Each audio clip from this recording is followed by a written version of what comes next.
Perched atop the scorched and molten landscape of Mustafar stands an obsidian palace known as Fortress Vader. A spiritual anchor for the sinister Darth Vader, this testament to the power of the dark side acts as a tuning fork in the Force, designed by the ancient Sith Lord Momin, channeling the dark side energies of Mustafar's corrupted Force Nexus.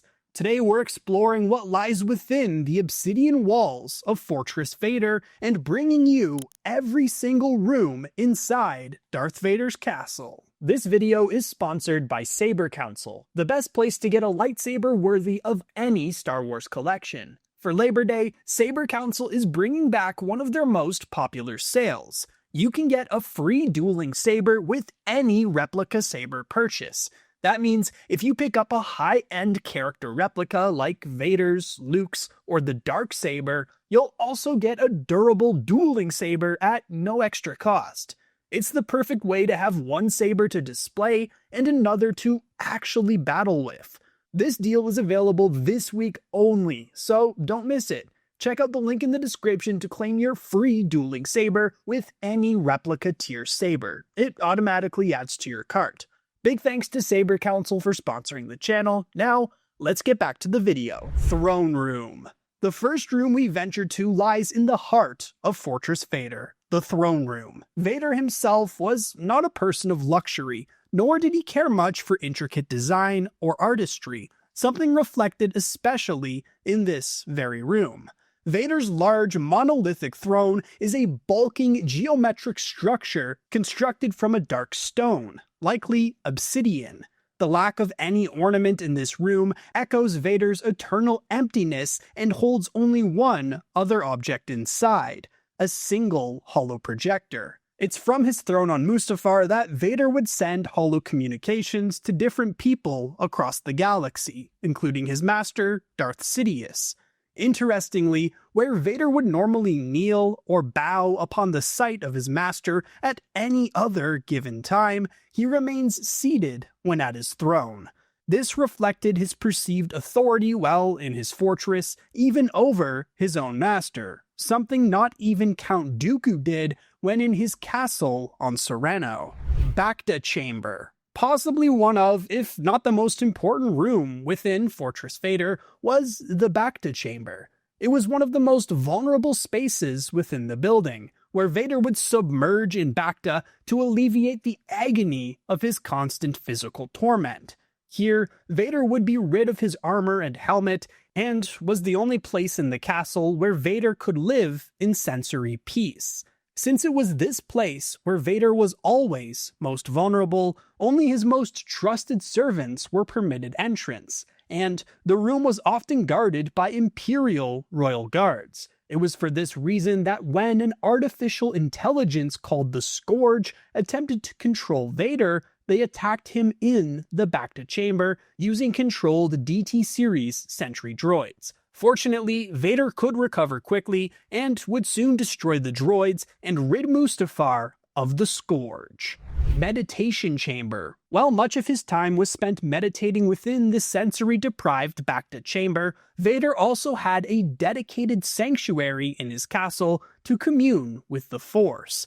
If not in the Bacta Chamber, Vader would likely often spend most of his time in his meditation chamber, channeling the powers of the dark side nexus that lay beneath his castle. Audience Chamber. Although Vader would rarely ever entertain visitors, when he does, it is most often within the audience chamber of his fortress. This room, located near the peak of his castle, functioned as a formal space for receiving Imperial dignitaries or military leaders summoned by Vader, or sent by the Emperor. If anyone came to Fortress Vader of their own free will, they would often be found to be choking on their aspirations. There were no seats in the audience chamber. Instead, Vader would stand with those whom he was meeting on the sleek, polished stone floor.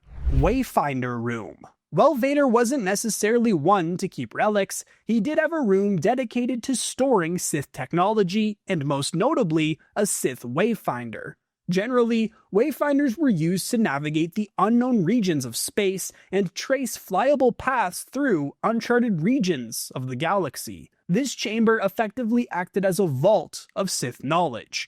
This Wayfinder would eventually come into the hands of the First Order, as it was from the remains of this room where Kylo Ren found the Wayfinder that led him to Exegol, where he would later find Emperor Palpatine and his Sith Final Order. Armory and Artifact Room. While Vader doesn't necessarily collect artifacts per se, he still had a room inside his fortress where he stores lightsabers from fallen enemies, including those whom he hunted during the Great Purge. This place effectively acted as a trophy room, similar to the one found in Grievous's lair, while also containing other artifacts of interest from across the galaxy. It was from this room that a group of rebels led by Lena Graf attempted to steal one of these precious artifacts once they infiltrated Vader's castle after crashing their ship on the lava planet. Sith Shrine. At the very foundation of the fortress lies the reason for its construction, a Sith cave, a dark side nexus of the Force. It was atop this cave that a shrine was built, which was made to be used as a gateway to the Force's most unnatural depths. With guidance from the ancient Sith Lord Momin, Vader attempted to use this shrine to pierce the veil of life and death. It was from this shrine that Vader attempted to bring Padme back from the dead. Adorned with Sith runes and made from massive black stone monoliths, it channeled the dark side energy from the cave below to create a mysterious portal.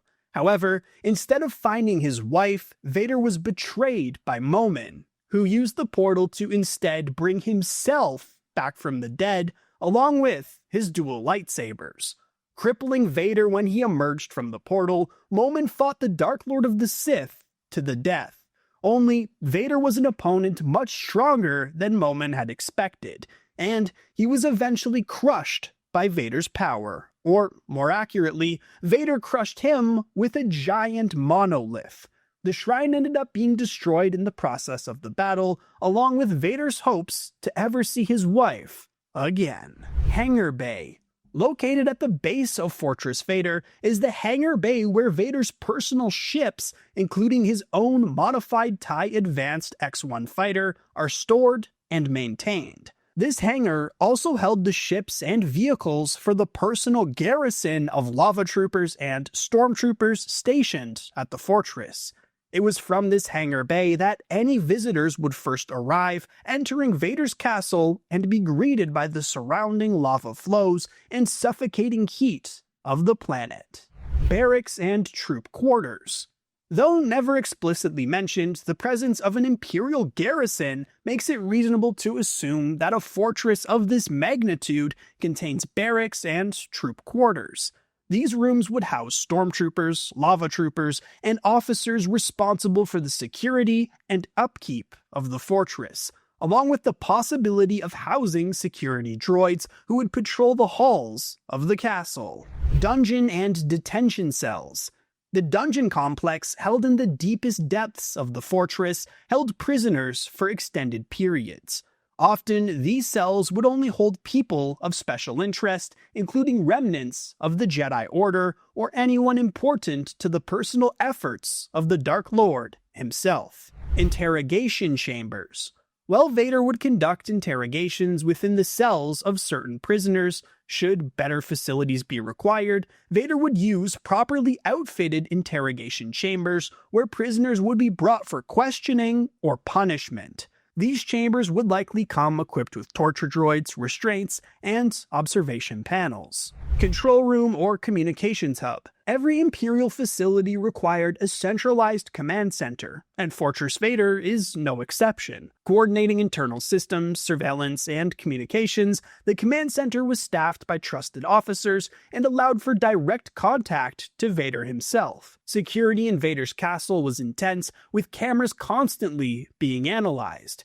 It was from the command center that Vader was alerted about rebel insurgents having broken into the castle and stealing artifacts. Med Bay. The presence of an Imperial garrison also gives us reason to assume the presence of a medical bay for stormtroopers and other personnel to get patched up after a skirmish with rebel insurgents or Mustafarian attacks on the castle. This facility would likely deal with battlefield injuries and routine health monitoring, possibly also serving as a triage point during emergencies or hostile incursions. Engineering Bay. Another assumed room thanks to the complexity of Fortress Vader and its resident stormtroopers is the Engineering Bay. The integration of lava-powered energy systems and the castle's presence in the harsh Mustafarian environment, an Engineering Bay is essential to the fortress.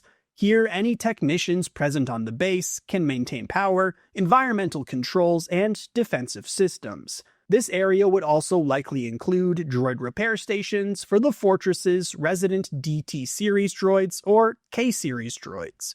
A place of intrigue and horror to most, with its vast room of artifacts and soldiers, Vader's castle now lies in ruin, some of its last relics lying in the hands of the First Order. Aside from the Sith Wayfinder, even Snoke's index finger ring got its black top from the obsidian catacombs of the famed Fortress Vader. Were there any rooms that we missed that should have been mentioned? Let us know in the comments.